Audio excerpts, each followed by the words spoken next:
Part 1. In the home of my parents.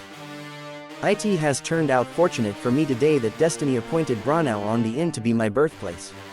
For that little town is situated just on the frontier between those two states, the reunion of which seems, at least to us of the younger generation, a task to which we should devote our lives and in the pursuit of which every possible means should be employed. German Austria must be restored to the great German motherland, and not indeed on any grounds of economic calculation whatsoever. No, even if the union were a matter of economic indifference, and even if it were to be disadvantageous from the economic standpoint, still it ought to take place. People of the same blood should be in the same Reich. The German people will have no right to engage in a colonial policy until they shall have brought all their children together in the one state. When the territory of the Reich embraces all the Germans and finds itself unable to assure them a livelihood, only then can the moral right arise, from the need of the people to acquire foreign territory. The plow is then the sword, and the tears of war will produce the daily bread for the generations to come. And so this little frontier town appeared to me as the symbol of a great task. But in another regard also it points to a lesson that is applicable to our day. Over 100 years ago this sequestered spot was the scene of a tragic calamity which affected the whole German nation and will be remembered forever, at least in the annals of German history. At the time of our fatherland's deepest humiliation, a bookseller, Johannes Palm, a compromising nationalist and enemy of the French, was put to death here because he had the misfortune to have loved Germany well. He obstinately refused to disclose the names of his associates, or rather the principals who were chiefly responsible for the affair. Just as it happened with Leo Schlachter. The former, like the latter, was denounced to the French by a government agent. It was a director of police from Augsburg who won an ignoble renown on that occasion and set the example which was to be copied at a later date by the neo-German officials of the Reich under Herr Severing's regime. In this little town on the Inn, haloed by the memory of a German martyr, a town that was Bavarian by blood but under the rule of the Austrian state, my parents were domiciled towards the end of the last century. My father was a civil servant who fulfilled his duties very conscientiously. My mother looked after the household and lovingly devoted herself to the care of her children.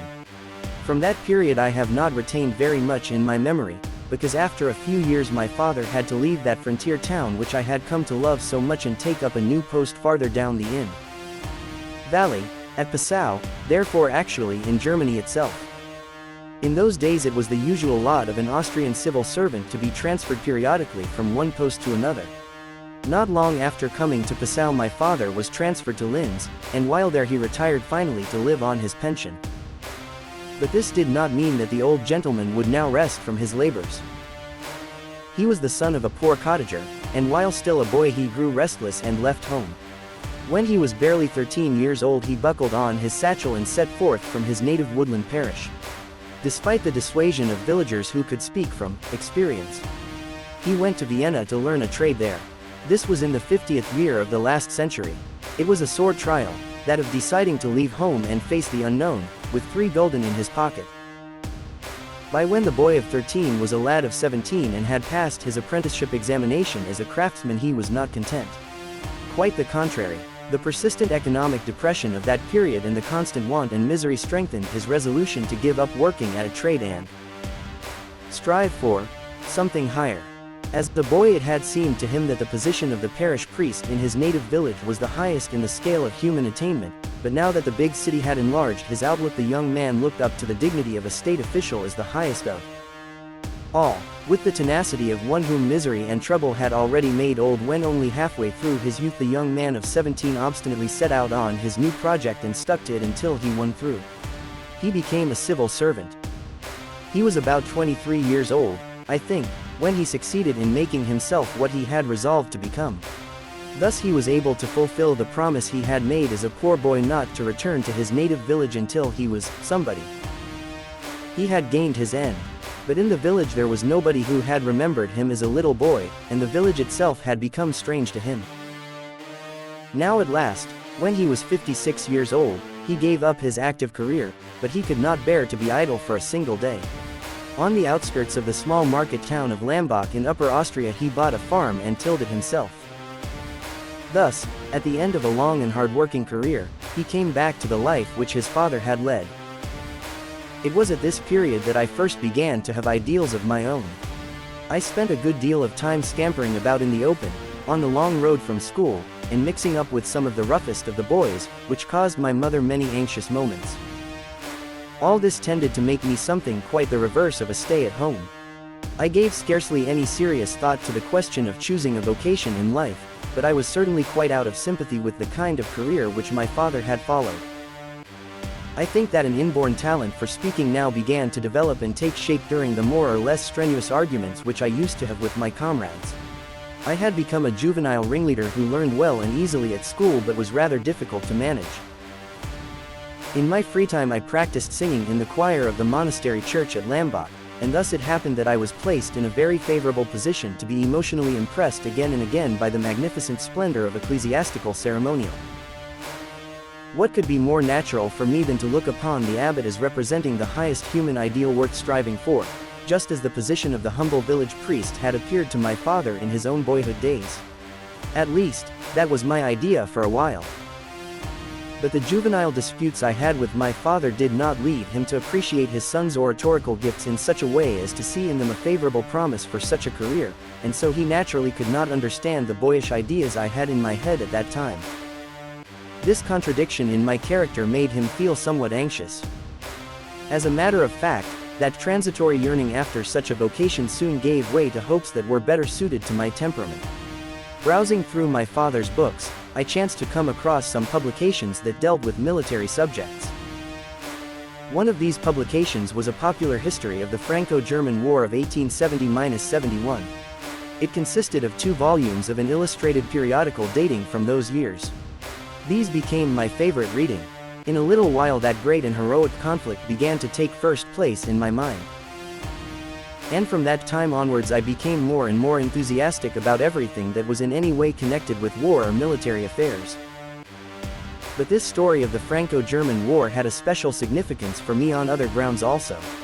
For the first time, and as yet only in quite a vague way, the question began to present itself: is there a difference, and if there be, what is it, between the Germans who fought that war and the other Germans? Why did not Austria also take part in it?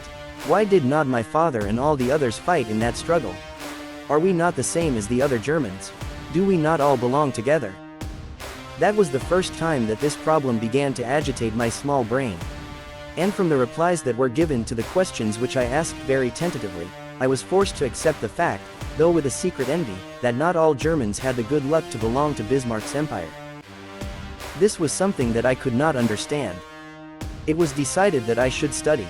Considering my character as a whole, and especially my temperament, my father decided that the classical subject studied at the Lyceum were not suited to my natural talents. He thought that the realschule, Note 2, would suit me better. My obvious talent for drawing confirmed him in that view, for in his opinion drawing was a subject too much neglected in the Austrian gymnasium.